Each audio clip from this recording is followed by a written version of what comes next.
Hi everyone, Austin Williams here with Lake Stereo Outdoors. On today's product review presented by Reed Sports, we're taking a look at the Humminbird Ice Helix unit. So what I have in front of me here is the Helix 5. This is a second generation chart model, so no GPS on this one. However, that is something you can upgrade to if you prefer. I think I will do that in the future. However, for an entry-level unit, this thing is awesome. It has all the same features that you'd see in the GPS model, except for the ability to obviously have the Lake Master chip in there. So in this episode, I'm going to walk you through some of the different settings that I like to use when I'm running this Helix out on the ice.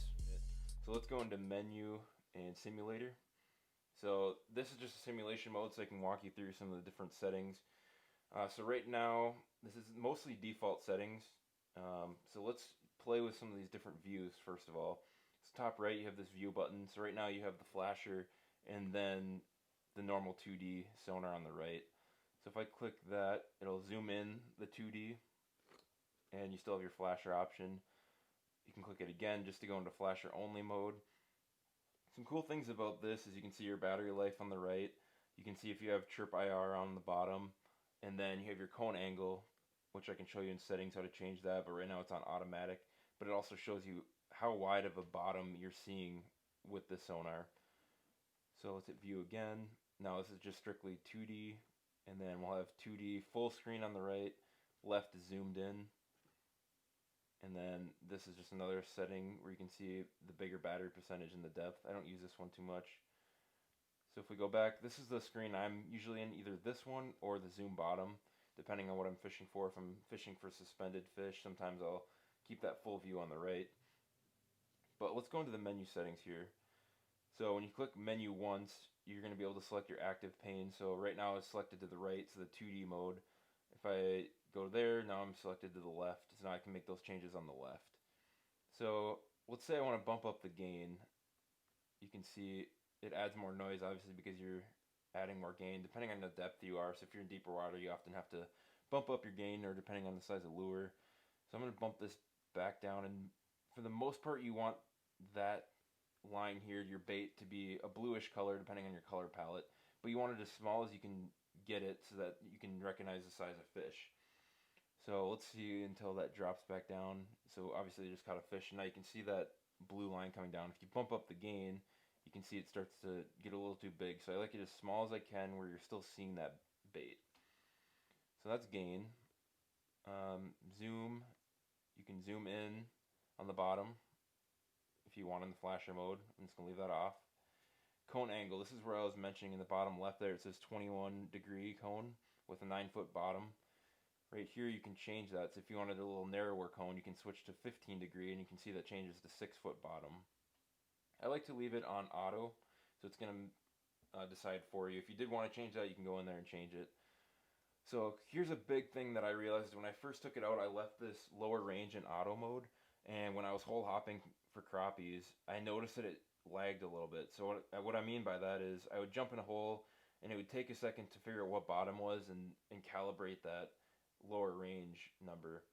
So what I like to do is set this manually, so as soon as you drop that transducer in the water, you're going to get that instant bottom read like you would on a normal flasher. So right now it's on auto mode. If I go to the right, and it looks like, yeah, so you see it's going 6 feet, and you can see the range there in the middle. So we're going to have to get to that 23 foot before you're going to see anything. So right now you can see the bottom at 23.4, and it's cool because you can adjust where you want it on the dial. So let's say we're fishing a basin from 25 to 35 feet. Maybe you'd want to be in here so that when you're going to these different holes within that range, you don't have to go and adjust this. So it's a pretty cool feature, and that's something I definitely would recommend utilizing right away, especially if you're jumping around. If you're just sitting in a shack, maybe you don't need that. Surface clarity, you can bump that up if you're seeing a lot of clutter on top of the graph. And in this case, you can see up here this line, there's a little bit of clutter, but not much. But you can bump that down if you don't want to see that. Another option here is you have your full color palette or A-scope. And I really prefer A-scope. As you can see, it limits the size. So you can see these are little dots. Your bait is a little blue mark. And as a fish or something else swims into view, what it's going to do is it's going to expand to the full width of the flasher and turn it bright red. So that way you know it comes in blue small and it widens out and turns to red, and you know that's a bigger fish. So it's a great way of being able to differentiate bigger fish from smaller fish. Some people prefer to keep that off. I prefer to keep that on A scope mode. You have your different sonar colors, so you can change these around. I prefer number 6 just because I like having the blue being the small and red being a bigger mark. And you can see in the middle there it shows the different color palette from small to large depending on what color palette you're in. So let's leave that on 6. And then we'll move over to the right pane. So a lot of the same functions. Another thing to mention too, chirp IR. So if you're fishing with buddies and you're seeing interference or just little specks of clutter on the screen, you'll want to switch to these different interference rejection modes. The Helix series has 6 of those. Usually 1 or 2 does the trick. Usually don't have to go up too far. But again, if you're seeing that clutter and you aren't sure what's going on, first thing I would do is check your chirp IR and make sure your settings are correct there. I'm going to leave that on off for now. Cone angle's the same. All of these are the same, so you can change the zoom level here, so you can go 2, 4, 6. Sometimes that 4 zoom is nice for walleye fishing. Otherwise, you can leave it at 2 when you want to zoom into the bottom, or depending if you're fishing for suspended fish. You can change the chart speed, so if you really want to see those little movements you're making with the jig, you can turn that up to ultra. I like to leave it in the 6 to 8 range. I don't like to go super fast, but also not too slow, because I want to be able to see those movements that I'm making with the jig. Again, you can do this RTS window, so that's on the right, that little bar, and you can leave that in A scope if you prefer, like I do. You can also change the width of that, and you can change the color palette as well. And a lot of these translate to these different views, so you can go in there and change what you're seeing in here. Sometimes if I'm running this, I'd like to do the RTS window, but then I also like to, if I go back here, make this a little wider because I'm using this full screen. So that's that. And again, you can do these different things within all of these. You can select your active pane.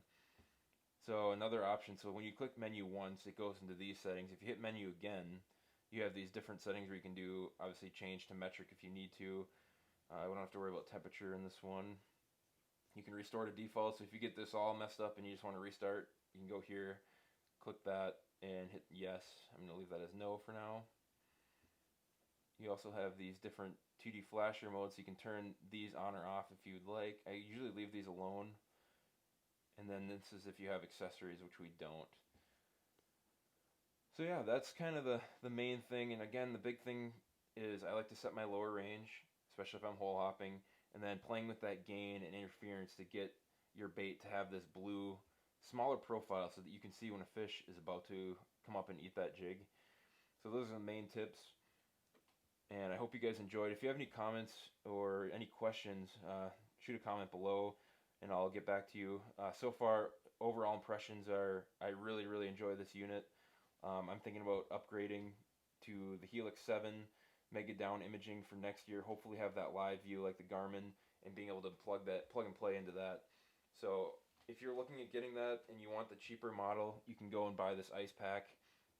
Otherwise, if you're looking to utilize this in the boat as well, maybe think about doing that Mega Down imaging or the Mega imaging so that when the live scope version of Humminbird comes along, you can easily plug and play with that.